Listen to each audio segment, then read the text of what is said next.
सो वर्चुअलाइजेशंस कई सारे टर्म में यूज किया जाता है। नॉर्मली अगर हम वर्चुअलाइजेशंस की बात करते हैं then that mean that creation of virtual means which are not actual. So creation of virtual version of something which are really in existence. कुछ रियल में है उसको हम वर्चुअल बनाते हैं। जैसा आपका इमेज है, आपका इमेज आपके रियलिटी का वर्चुअल है। सो हम इस तरीके से कह सकते हैं कि virtualisation is the creation of virtual version of something. अब जैसे आप कंप्यूटर साइंस में हो तो इमेज का वर्चुअलाइजेशन तो इमेज प्रोसेसिंग में डीआईपी का पार्ट हो गया। अगर आप क्लाउड के फील्ड में बात कर रहे हो तो वर्चुअलाइजेशन होता है हमारा सर्वर का, डेस्कटॉप का, स्टोरेज डिवाइसेस का कर सकते हैं, ऑपरेटिंग सिस्टम का कर सकते हैं एंड जो एक कंपोनेंट से दूसरे कंपोनेंट को जोड़ता है मींस नेटवर्क का कर सकते हैं, डेटा का कर सकते हैं क्योंकि डेटा ही हमारे आवागमन का मुख्य चीज होता है। Means we can send the data and we can receive data, सारा का सारा कहानी डेटा पे ही चलता है। So there are various types of virtualisations. आप चाहे डेस्कटॉप का कर ले, चाहे सर्वर का कर ले, चाहे स्टोरेज का कर ले, चाहे नेटवर्क का कर ले, चाहे ऑपरेटिंग सिस्टम का कर ले, चाहे डेटा का कर ले। या फिर इस तरीके से भी हम लोग कह सकते हैं कि this one is a technique means virtualisation is a technique which allow to share a single physical instance of resource of an application.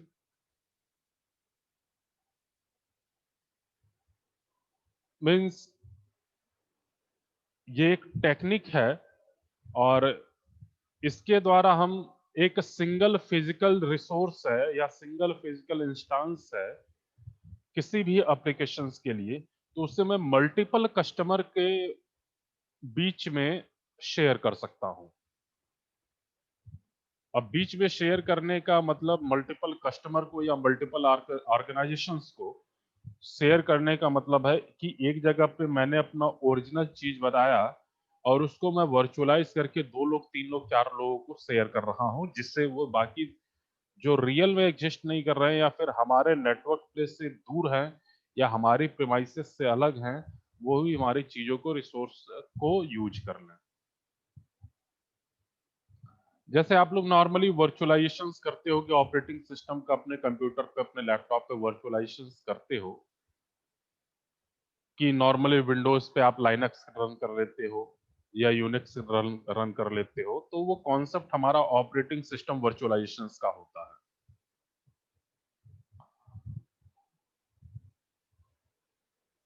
सो अगर हम बात करते हैं कि जैसे हमने बोला कि हार्डवेयर का वर्चुअलाइजेशंस कर लेंगे या फिर ऑपरेटिंग सिस्टम का वर्चुअलाइजेशंस कर लेंगे या फिर सर्वर का वर्चुअलाइजेशंस कर लेंगे, स्टोरेज डिवाइसेस का वर्चुअलाइजेशंस कर लेंगे, डेटा का वर्चुअलाइजेशंस कर लेंगे, तो वो कैसे होगा? यहाँ पे ये देखिए 2 फिगर दिखाए गए हैं। पहला फिगर तो ये है, 3 फिजिकल सर्वर हैं और ये अलग अलग पर्पज के लिए है, मीन्स सब अलग अलग डेडिकेटेड पर्पज के लिए है।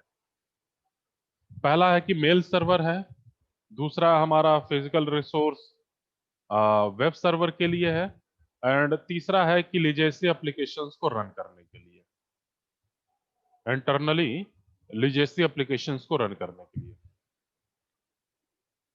और यहाँ पे देखिए कि दिखाया गया कि ये तीनों जो फिजिकल रिसोर्स हैं या तीनों जो सर्वर हैं वो अपनी टोटल कैपेसिटी का केवल 30% यूज कर रहे हैं। ओनली 30 मीन्स 1/3 से भी कम यूज कर रहे हैं, अपने टोटल पोटेंशियल का ओनली 30% यूज कर रहे हैं।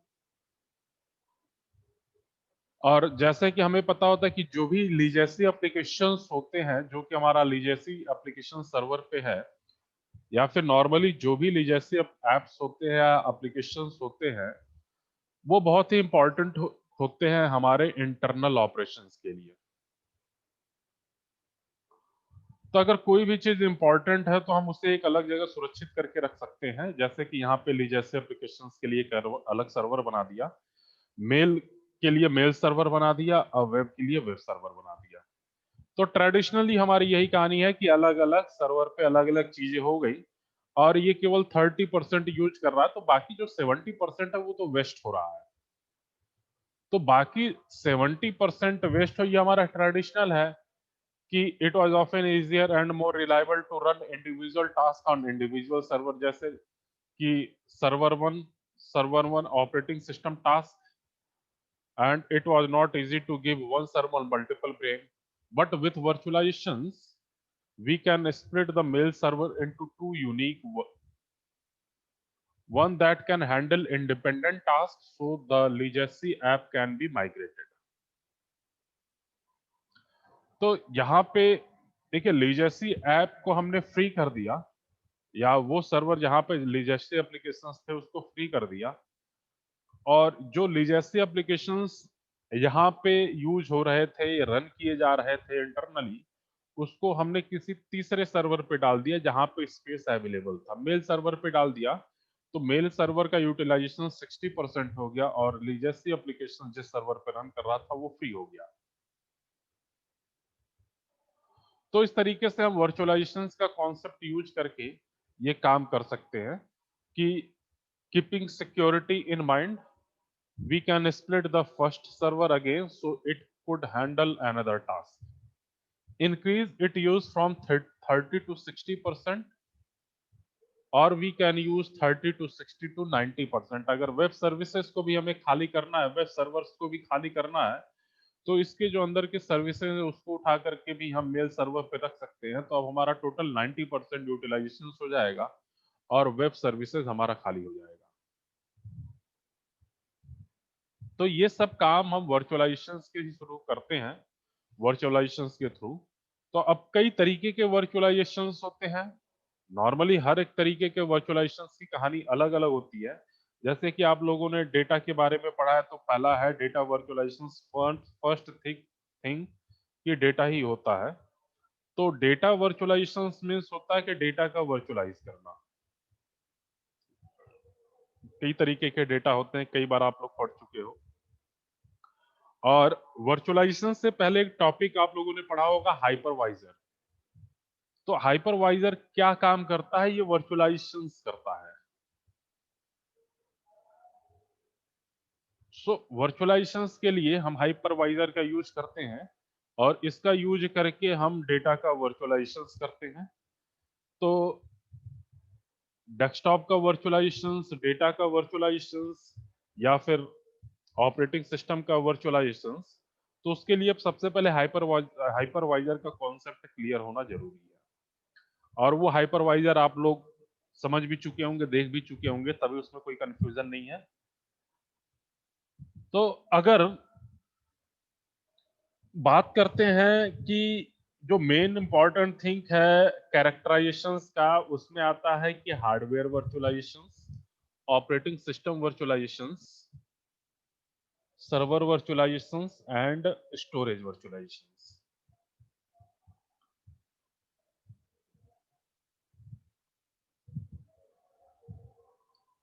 तो इनको देखते हैं।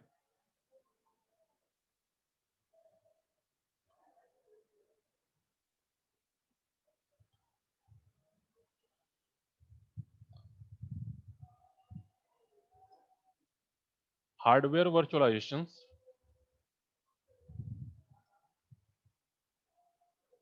पहला चीज है। तो हार्डवेयर वर्चुअलाइजेशंस में वी कैन से दैट कि VMM, VMM means virtual machine monitor. जब वीएमएम को हम डायरेक्टली इंस्टॉल करते हैं हार्डवेयर सिस्टम पे, तो ये हमारा हार्डवेयर वर्चुअलाइजेशन कहलाता है। When we install VMM directly on the hardware, then this one is known as a hardware virtualizations.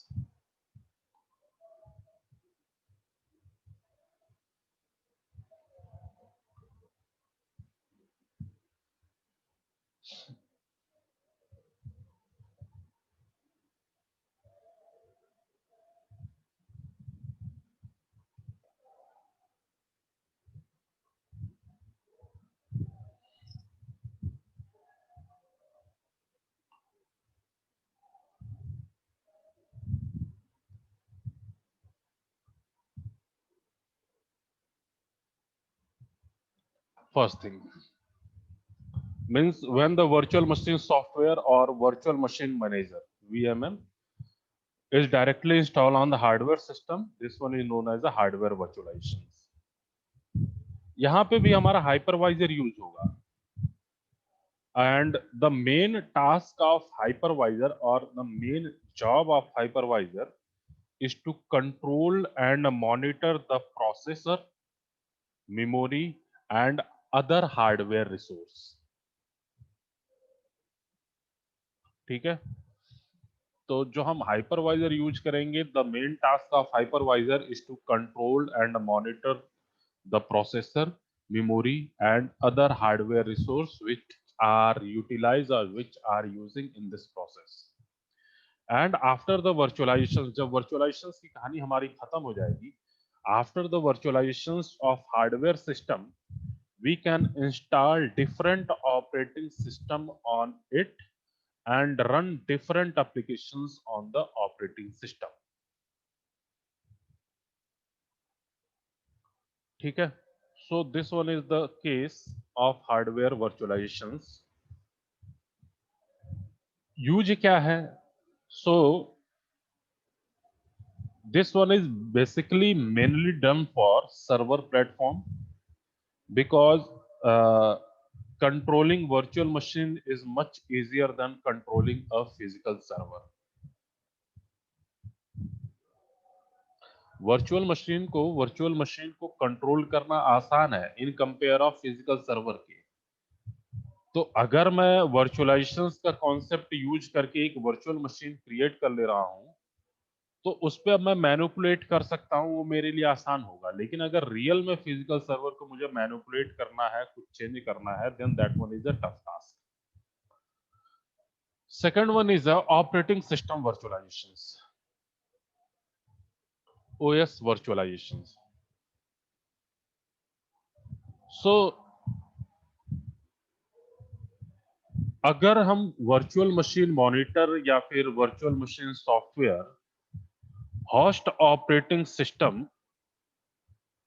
पे इंस्टॉल कर रहे हैं, जैसे कि हार्डवेयर वर्चुअलाइजेशन हम VMM डायरेक्टली हार्डवेयर पे इंस्टॉल कर देते थे, लेकिन ऑपरेटिंग सिस्टम वर्चुअलाइजेशन में अगर हम VMM होस्ट ऑपरेटिंग सिस्टम पे इंस्टॉल कर रहे हैं, तो ये प्रोसेस हमारा ऑपरेटिंग सिस्टम वर्चुअलाइजेशन कहलाएगा।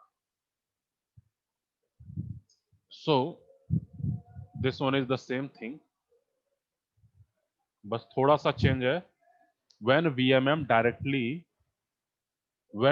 we install VMM on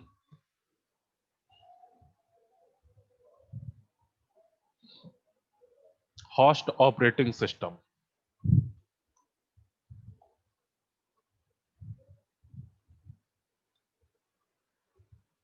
when we install VMM on host operating system instead of directly on the hardware system, and this one is known as a operating system virtualizations. And why we use why operating system virtualizations will be used? Then the thing is, the operating system virtualizations is mainly used for testing the applications on different operating systems या फिर different platform.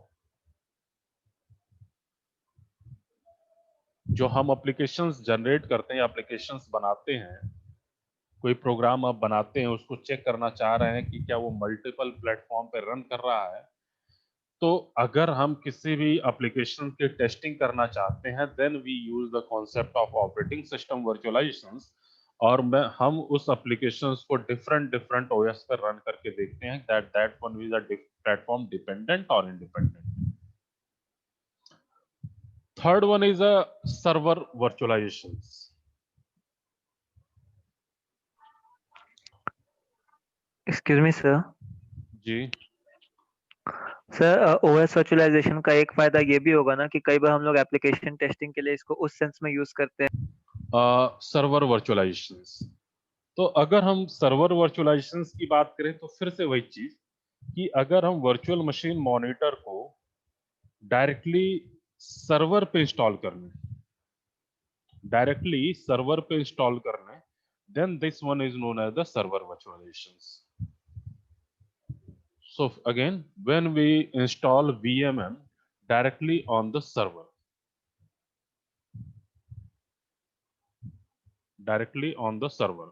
then this one is known as a server virtualizations.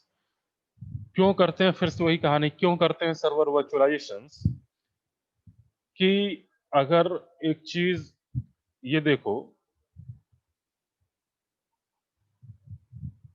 अगर हमारे पास एक single physical server है और उसे हम multiple server में डिवाइड कर देते हैं, अब डिवाइड जैसे हमारे पास डिमांड आ रही है तो डिमांड के बेसिस पे अगर हम उसे मल्टीपल सर्वर में डिवाइड कर दें और लोड को बैलेंस कर लें, तो ये हमारा बेनिफिशियल होगा, इंस्टेड कि हम सारे के सारे डिमांड को एक ही सर्वर पर लेकर के जाए।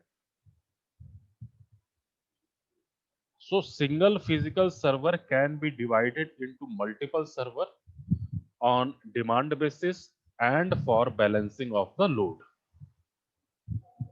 And last one is a storage virtualization. So this one is the process of grouping the physical storage from multiple network, ताकि वो सारे के सारे जब डिफरेंट मल्टीपल नेटवर्क से हम स्टोरेज को इकट्ठा करेंगे तो that will be look like as a single storage devices. And storage virtualizations is also implemented by using the software applications.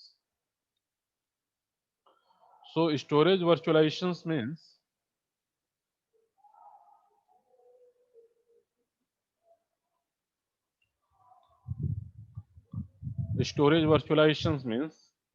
this one is the process, is a process of grouping the physical storage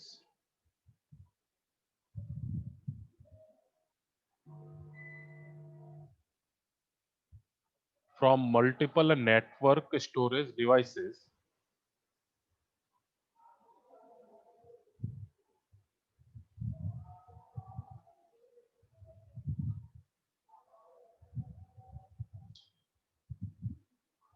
so that it look like a single storage devices, or look like a single storage devices.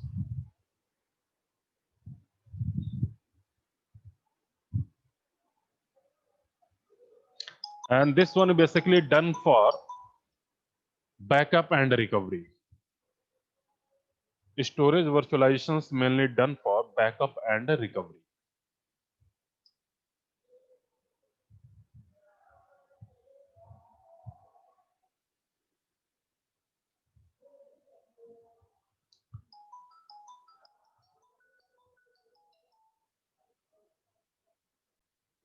So ये हमारी कहानी थी। अब इसको और detail में जाने के लिए या डिटेल में पढ़ने के लिए आगे का हमारा जो टॉपिक है इसी वर्चुअलाइजेशंस में, that one is the level of virtualisation implementation. तो इसमें टोटल हमारे पास 5 लेयर होते हैं या 5 लेवल होते हैं। जैसे पहला है कि ISA लेवल, सेकंड वन इज HAL लेवल। ISA means instructions set architecture level. Second one is HAL means hardware abstractions layer. Third one is OS layer या OS level, so operating system layer या operating system level. Then library means user level API जो होती हैं वो आती हैं। उसके बाद हमारा एप्लीकेशंस आता है। तो ये 5 लेवल हैं जिनके द्वारा वर्चुअलाइजेशंस होता है या वर्चुअलाइजेशंस के कॉन्सेप्ट को हम समझ सकते हैं। So this one is the virtualisations ranging from hardware to applications in 5 abstract level, and each process और each level will be discuss. कल की डेट में हम डिस्कस करेंगे कि हर एक लेवल का क्या क्या काम है और क्या क्या काम करता है। नॉर्मली देखिए ये आपका ट्रेडिशनल कंप्यूटर है, this figure show traditional computer. जैसे कि आप लोग जानते हो कंप्यूटर में क्या होता है कि एक हार्डवेयर होता है, ऑपरेटिंग सिस्टम होता है और एप्लीकेशंस होता है। और आपके ऑपरेटिंग सिस्टम का काम क्या है, एप्लीकेशंस और हार्डवेयर के बीच में इंटरेक्शंस प्रोवाइड कराना, कम्युनिकेट कराना। और वर्चुअलाइजेशंस के बाद ये आपका नॉर्मली जो हार्डवेयर है वही है। So this one is now known as a host operating system. और वर्चुअलाइजेशंस के लिए हम वीएमएम या हाइपरवाइजर का यूज कर लेते हैं। So this one is the virtualisations layer.